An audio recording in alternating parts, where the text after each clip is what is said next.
দেবো পরে। আজকে শীতের প্রথমেই নিয়ে চলে এসেছি একটা ভালো আইটেম, সেটা হচ্ছে পালক পনির। যেটা হচ্ছে পালং শাকটা আমার বর খেতে খুব ভালোবাসে, আর পনিরটা হচ্ছে আমার ছেলে খেতে খুব ভালোবাসে। তা চলো দেখাই তোমাদের কিভাবে করব। এখানে অলরেডি আমি পালং শাকটাকে একটু ব্লাঞ্চ করতে বসিয়ে দিয়েছি গরম জলে। এটা ওইদিকে হতে থাক, আর আমি এইদিকেও একটা প্রিপারেশন তৈরি করে নিচ্ছি। সামান্য তেলে, সাদা তেলে আমি সামান্য সাদা জিরে দিয়ে দিলাম।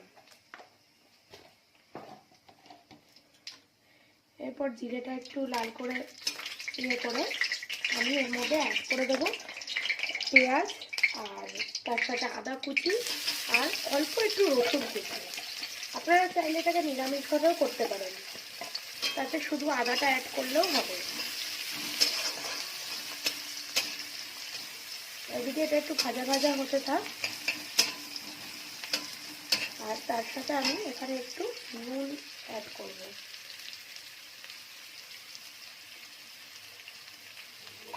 এবার এটাকে আমি হালকা ভাজা ভাজা করে নেব। তার সাথে আমি এদিকে পনিরটাকেও টুকরো টুকরো করে কেটে নিয়েছি, আর কিছুক্ষণ আমি এটাকে গরম জলে হালকা ভিজিয়ে রেখেছিলাম যাতে পনিরটা সফট হয়।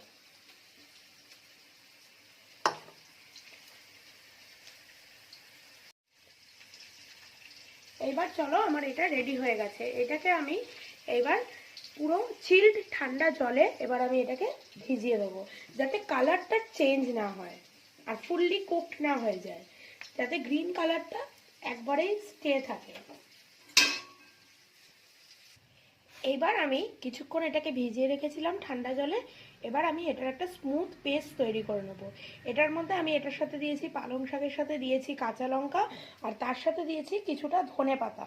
ধনে পাতাটা আমি দিয়েছি কারণ পালং শাকের একটা স্ট্রং স্মেল আছে, সেটা যাতে না হয়, সেটার জন্য আমি এটা ভালো গন্ধ বেরোনোর জন্য একটু ধনে পাতা অ্যাড করেছি।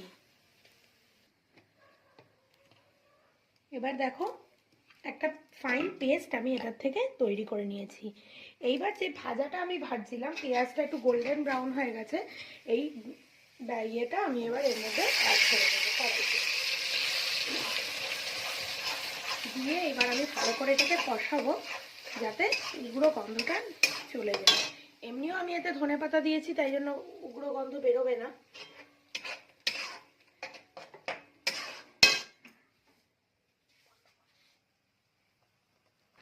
এবার আমি এতে সামান্য একটু হলুদ অ্যাড করব, সেটা অপশনাল। আর ঝালটা বুঝে, যেহেতু কাঁচা লঙ্কা দিয়ে